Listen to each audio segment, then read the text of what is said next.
Chapter 8, Dinosaur Brain. It turned out to be a cool summer. I figured we'd get into trouble for running into the pond. It looked bad for a while when the cops drove us home and I got out all soaking wet and covered with gook. But when Grim was hosing me down, he had this really pruny look on his face, like he was smelling something bad. But the cops made out like I was a hero or something, rescuing the poor crippled midget kid. So Grim listens to the cops and then he gives me this weird look like, imagine my surprise. And he goes into the house and then Graham comes running out in her nightgown with this fluffy towel and she really makes a fuss. Me rescuing Freak. What a joke, right? Except that's how it must have looked from a distance. Because they never knew it was Freak who rescued me, or his genius brain and my dumb body. Graham is there, rubbing me with the towel, and her hands are shaking, and she's saying, "Oh, I saw those blue lights, and I thought the worst." And Grim is behind her, looking at me real intense and shaking his head. And he's saying, "Who'd have thunk it, Mabel?" Which is some kind of joke, because Graham's name isn't Mabel.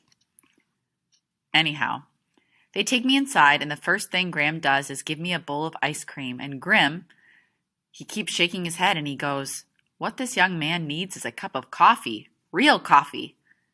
And then he gets busy putting the filter in the machine and measuring out the coffee and standing by while it drips through. And he's got this stern look like he's thinking deep thoughts. By the time I've polished off the ice cream, Grim is handing me coffee in a china cup from the set they never use. He gives me the cup like it's a really big deal because I'm not allowed to drink coffee yet. And he's so grim-like and serious. I open my mouth to say, "What's the big deal? You really think this is my first cup of coffee?" "Yeah, right."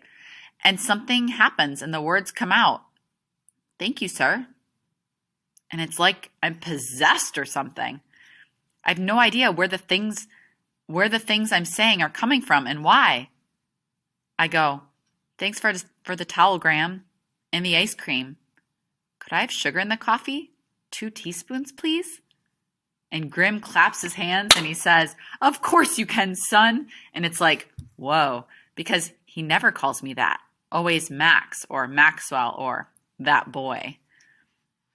Next thing, he's clearing his throat and coughing into his fist.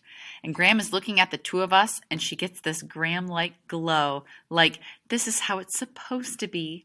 The way things always happen on the Wonder Years, with the family getting all gooey and sentimental about some numb thing the bratty kid did while he's having all his wonderful years or whatever. Graham says, "I want you to promise me something, Maxwell, dear. Promise me you'll always keep away from that hoodlum boy and his awful friends. Nobody got hurt this time, but I shudder to think of what might have happened." And Grim, bless his pointed little head, he goes, "Maxwell can handle himself, can't you, Max?" "Right, Max, not son, which is okay by me." "I can run," I say to Graham. "I see Tony D, that's what I'll do." "Good boy," Graham says. "I thought because you're so much bigger than he is, well, you just do that, dear. You run away." "He's not running away," Grim says, real impatient. "He's taking evasive action, avoiding confrontation. That's a very different thing, right, Max?" I nod and drink my coffee without slurping and decide it's better not to mention that Tony D carries a knife, and he's probably got guns too, because then Graham would only worry, and she's such a clunker when she's worried. Like I said, it turns out to be a pretty cool summer. Usually what I do is hang around and look at my comic books and watch the tube, or go shopping with Graham if she really makes a fuss. I hate the beach because the beach is stupid. The cool crowd looking sleek and tanned, and aren't we gorgeous? And because if you saw me lying on a blanket, you'd go, "Hey, why is that albino walrus wearing sunglasses?"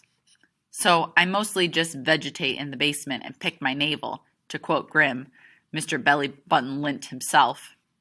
So vegetate means like to chill out, like veg out. That's where veg out comes from. And then pick my navel. That's like picking out your belly button. Kind of weird, but okay. Freak changes all that. Each and every morning, the little dude humps himself over and he bangs on the bulkhead, wonka, wonka, wonka. And he may be small, but he sure is noisy.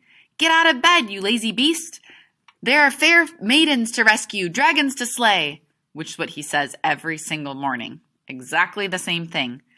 Until it's like he's this alarm clock, and as soon as I hear the wonka, wonka, wonka of him beating the bulkhead, I know what's coming next. Fair maidens and dragons.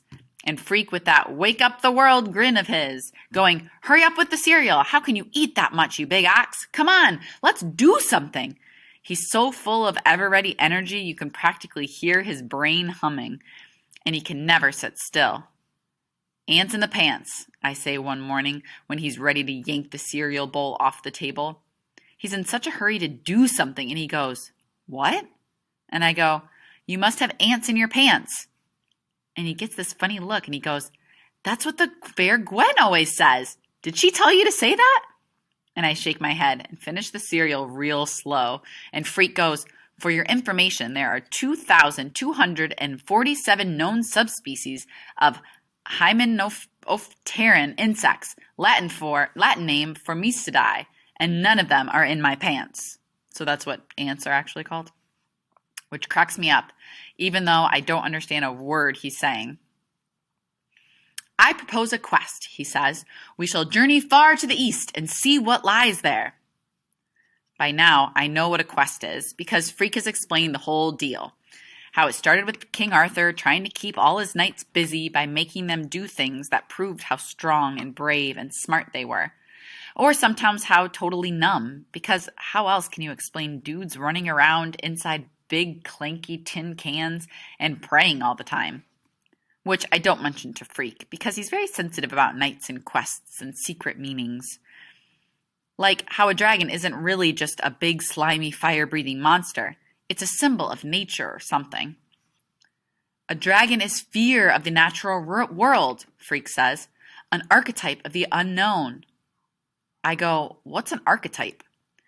And Freak sighs and shakes his head and reaches into his knapsack for his dictionary. This is true. He really does keep a dictionary in his knapsack.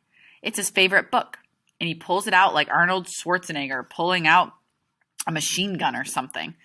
That's the fierce look he gets with a book in his hands. Go on, he says, making me take the book. Look it up. And now I wish I hadn't said anything about this archetype dude, because I hate looking up stuff in his stupid dictionary. Start with A, he says. I know that. A-R, he says. Just go along the A's until you come to A-R. Yeah, right. Easy for a genius to use the dictionary, since he already knows how to spell the words. And R's never look like backwards E's to Freak, which is the way they look to me sometimes, unless I really squint and think about it. Careful, he says. You'll bite off your tongue, and then we'll have to waste the day at the emergency room getting it reattached. Microsurgery is such a bore. Didn't anybody ever tell you that? Huh? I say. But I do close my mouth so my tongue doesn't stick out. So as he's looking through the dictionary, he's going, right? I'm still looking at the dictionary for archetype, and I'm looking for words that are underlined in red ink, because that's what Freak does the first time he looks up a word. He makes a line under it, and you'd be amazed how many are underlined. There are whole pages like that, where he's looked up every single word. Finally, he spells out all the letters for me, and I find the stupid word. There's nothing about dragons here, I say, squinting hard at the stuff under the word. It just says pattern. So what is it, a sewing type of thing? Freak has this disgusted look on his face, and he takes the dictionary and he goes, you're hopeless. Pattern is the first definition. I was referring to the second definition, which is more interesting. A universal symbol or idea in the psyche, expressed in dreams or dreamlike images. Like that helps, right? I'm getting bored with the dictionary, so I pretend to understand, and Freak finally gives up and he shakes his head and goes, I don't know why I bother. Dinosaurs had brains the size of peanuts and they ruled the earth for 100 million years.